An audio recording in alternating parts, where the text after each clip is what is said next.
Merci, Monsieur le Président, et merci à tous ceux qui nous ont réunis pour cette réunion inspirante afin de combler les inégalités dans la réponse au VIH de la région, alors que la région de l'Afrique de l'Ouest et du Centre souffre de l'impact multidimensionnel de la crise du Covid.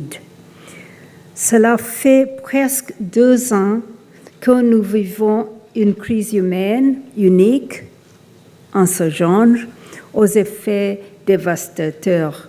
Elle fait des victimes, détruit les moyens de subsistance et perturbe les économies. Adapter les politiques à la science, lutter contre les inégalités.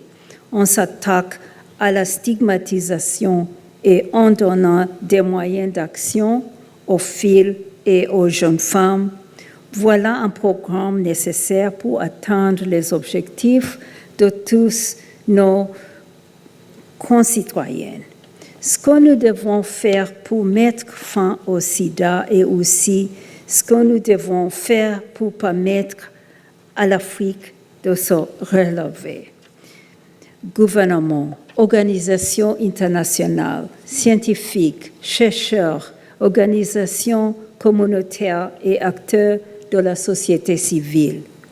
Aucun d'entre nous ne peut réussir seul, mais ensemble, nous pouvons créer une force imparable pour mettre fin au sida en tant que menace pour la santé publique d'ici 2030. En effet, une réalité s'est à nouveau révélée à nous lors de la crise de la COVID-19, à savoir le rôle crucial et déterminant des organisations de la société civile, petites ou grandes, célèbres ou anonymes, des villes comme des campagnes, dans la riposte aux épidémies et auprès des populations menacées ou impactées par des pandémies comme la COVID-19 ou le VIH. Par leur connaissance fine du terrain, leur capacité de réaction rapide, leur capacité d'adaptation permanente, leur proximité immédiate avec les populations les plus vulnérables, leur connaissance de leurs besoins et leur capacité à identifier très vite les réponses les plus appropriées dans les quartiers, dans les cellules familiales, les acteurs communautaires ont pu très rapidement montrer qu'ils étaient des piliers de la réponse en santé. Leur maîtrise des réalités du terrain, des gens et de leur mode de vie, leur capacité à prévenir la désinformation, et nous l'avons tous vécu, et surtout leur grande capacité de mobilisation sociale font d'eux des acteurs de première ligne qui ont su intelligemment et naturellement construire des relations de confiance avec nos populations grâce à des années d'interaction et d'engagement renouvelés. Alors se pose la question essentielle: comment nous allons réorienter nos systèmes de santé autour de tous les piliers qui sont indispensables pour faire face aux pandémies actuelles et futures et lutter efficacement contre les inégalités que toutes les pandémies ont révélées. Monsieur le Président de la République, l'expérience de la lutte contre le sida et contre la COVID-19 a prouvé que les pandémies sont souvent révélatrices de dysfonctionnements dans nos systèmes et dans nos sociétés. Le VIH a permis de mettre à nu l'existence de paradoxes et d'un déséquilibre entre le Nord et le Sud, dans la proportion de malades et les difficultés d'accès au traitement.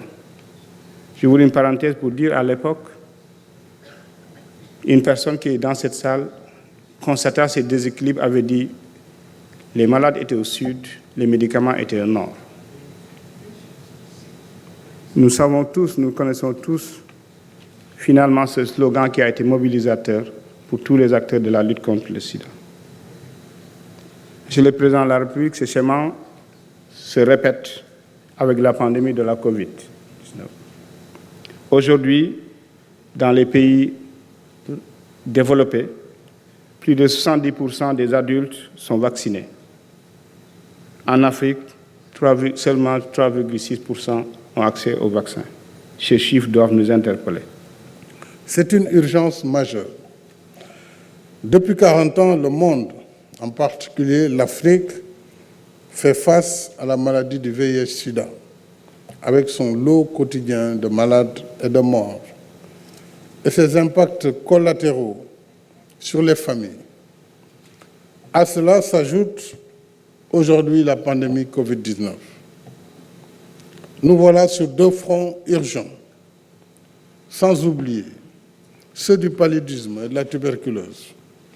C'est dire que nous devons poursuivre le combat contre toutes ces pathologies mortelles et que la lutte contre le VIH-Sida doit rester plus que jamais d'actualité, même dans le contexte de la riposte anti-Covid. Notre présence ici en témoigne et je voudrais vous en remercier. Malgré les avancées dans le dépistage et le traitement, le VIH-Sida continue de faire des ravages. Il tue chaque année par millions, plongeant des familles entières dans le deuil et le désarroi. Et selon les statistiques, vous l'avez rappelé, sur les 37 millions de personnes vivant avec le VIH, 84% connaissent leur statut, 73% ont accès à un traitement et 66% ont une charge virale indétectable. Ces données cachent bien entendu des disparités, notamment chez les enfants à bas âge, les filles et les femmes qui constituent encore des catégories particulièrement vulnérables. En outre, les 25 pays d'Afrique de l'Ouest et du Centre concentrent à eux seuls 4,7 millions de personnes vivant avec le VIH, soit 12% des cas de VIH dans le monde, 12% et 22% des décès dus au VIH dans le monde. C'est pourquoi la mobilisation doit rester de mise autour de la nouvelle stratégie mondiale de lutte contre le sida, stratégie 2021-2026, visant, entre autres, l'accès égal et équitable aux services et solutions liées au VIH, l'élimination des obstacles à l'obtention des résultats en matière de VIH et surtout le financement adéquat. À ce propos, je voudrais effectivement vous dire que je m'engage à vos côtés pour faire le plaidoyer au niveau de l'Union africaine et auprès des partenaires pour que le financement de la lutte contre le VIH-Sida soit renforcé et que ce renforcement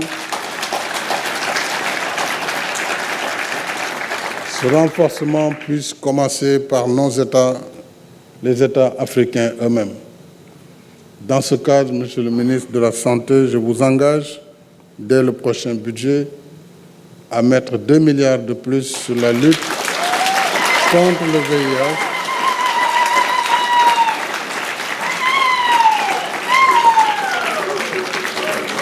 Bravo. Sur lesquels vous remettrez à la lutte communautaire par la société civile le milliard et l'autre milliard devra alimenter le Conseil national de lutte contre le sida pour augmenter la part de personnes vivant avec le VIH prises en charge dans le traitement.